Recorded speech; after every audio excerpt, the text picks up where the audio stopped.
राधे राधे। कैसे हैं आप सब। आज हम शीतला अष्टमी की कहानी का श्रवण करेंगे। ओम श्री गणेशाय नमः। एक बार शीतला माता ने सोचा कि चलो आज देखूं कि धरती पर मेरी पूजा कौन करता है, कौन मुझे मानता है। यही सोचकर शीतला माता धरती पर राजस्थान के डुंगरी गांव में आई और देखा कि इस गांव में मेरा मंदिर नहीं है और ना ही मेरी पूजा होती है। माता शीतला गांव की गलियों में घूम रही थी। तभी एक मकान के ऊपर से किसी ने चावल का उबला पानी मांड नीचे फेंका।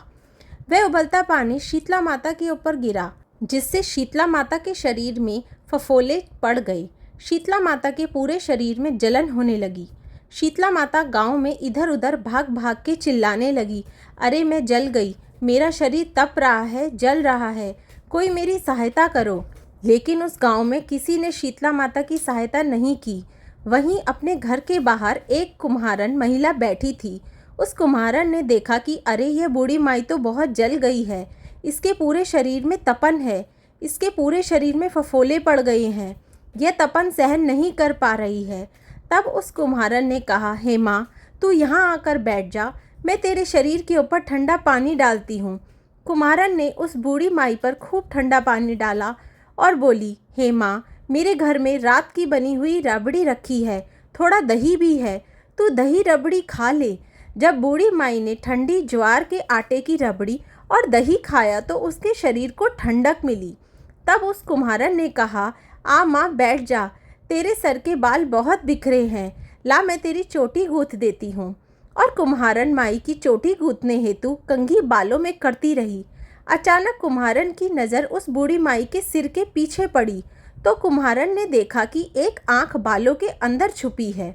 यह देखकर वह कुम्हारन डर के मारे घबराकर भागने लगी। तभी उस बूढ़ी माई ने कहा, रुक जा बेटी, तू डर मत, मैं कोई भूत प्रेत नहीं हूँ, मैं शीतला देवी हूँ। मैं तो इस धरती पर देखने आई थी कि मुझे कौन मानता है, कौन मेरी पूजा करता है। इतना कहकर माता चार भुजा वाली हीरे जवाहरत के आभूषण पहने, सर पर स्वर्ण मुकुट धारण किए अपने असली रूप में प्रकट हो गई। माता के दर्शन कर कुम्हारन सोचने लगी कि अब मैं गरीब इन माता को कहाँ बिठाऊं। तब माता बोली, हे बेटी, तुम किस सोच में पड़ गई। तब उस कुम्हारन ने हाथ जोड़कर आंखों में आंसू बहते हुए कहा, हे माँ, मेरे घर में तो चारों तरफ दरिद्रता बिखरी हुई है, मैं आपको कहाँ बिठाऊं। मेरे घर में ना तो चौकी है, ना बैठने का आसन ही है। तब शीतला माता प्रसन्न होकर उस कुम्हारन के घर पर खड़े हुए गधे पर बैठकर एक हाथ में झाड़ू, दूसरे हाथ में डलिया लेकर उस कुम्हारन के घर की दरिद्रता को झाड़कर डलिया में भरकर फेंक दिया और उस कुम्हारन से कहा, हे बेटी, मैं तेरी सच्ची भक्ति से प्रसन्न हूँ, अब तुझे जो भी चाहिए मुझसे वरदान मांग लो।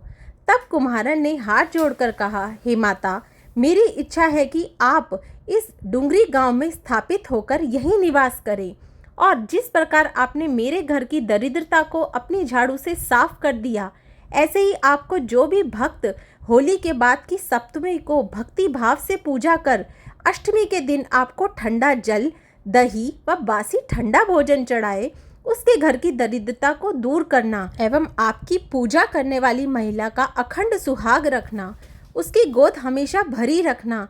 साथ ही जो पुरुष शीतला अष्टमी को नाई के यहाँ बाल ना कटवाए, धोबी को कपड़े धुलने ना दे और पुरुष भी आप पर ठंडा जल चढ़ाकर, नारियल फूल चढ़ाकर प्रसाद सहित ठंडा बासी भोजन करे, उसके काम धंधे पर व्यापार में कभी दरिद्रता ना आए।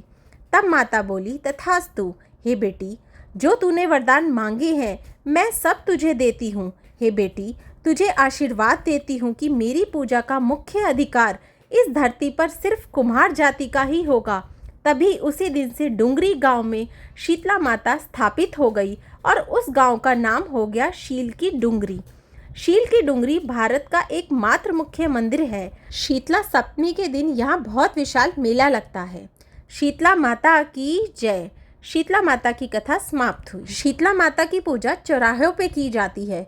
क्योंकि उन्हें संक्रामक रोगों और बीमारियों से सुरक्षा देने वाली देवी कहा जाता है। और चौराहों पर पूजा करने से यह संदेश दिया जाता है कि शीतला माता हर जगह मौजूद हैं और हर व्यक्ति को बीमारियों से बचाती हैं। और शीतला अष्टमी पर बासी खाना इसलिए खाया जाता है कि पौराणिक मान्यता है कि गर्म खाना या चूल्हे की गर्मी से शरीर में उष्णता बढ़ सकती है, जिससे त्वचा के रोग हो सकते हैं। हे शीतला मैया, जैसे उस कुमारन पे कृपा करी ऐसी सब पे करना। शीतला माता की जय।